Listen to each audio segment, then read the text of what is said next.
बघणार आहोत power of your subconscious mind यामधलं चॅप्टर नंबर 3 तुमच्या सुप्त मनाची काम करण्याची अद्भुत शक्ती.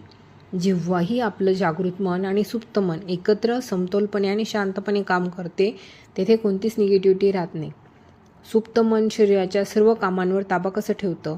जेव्हाही तुम्ही जागे असता वा झोपलेले असता तेव्हा सुप्त मन न थांबता कृती करत असतं, तेही आपल्या जागृत मनाच्या मदतीशिवाय.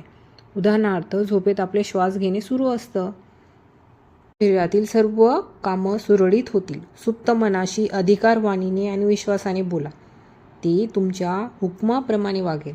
समजा तुम्ही चुकून घाणेरडं अन्न खाल्लं तर ते सुप्त मन ते बाहेर टाकण्यास मदत करेल. तुमच्या जागृत मनाची काळजी घेण्यास सुरुवात करा.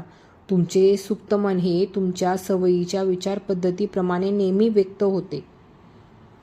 आता आपण बघूया चॅप्टर नंबर 4 प्राचीन काळातील मानसिक उपचार. ज्या गोष्टींची तुम्ही सतत इच्छा बाळगता, प्रार्थना करून त्यावर विश्वास ठेवता, तुम्हाला त्याप्रमाणे प्राप्त होतं. तुमच्या श्रद्धेप्रमाणे तुमच्या बाबतीत घडत असतं. बरे करण्याची फक्त एकच पद्धत आहे, ती म्हणजे श्रद्धा.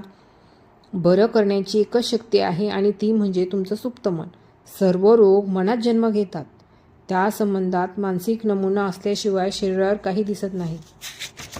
नंबर 5 आधुनिक काळातील मानसिक उपचार.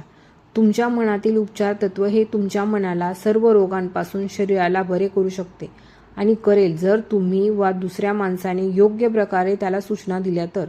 जगातील सर्व धर्म विश्वासाच्या प्रकाराचे प्रतिनिधित्व करतात. तुम्ही जसा विश्वास ठेवता तसे तुमच्या बाबतीत घडत असतं.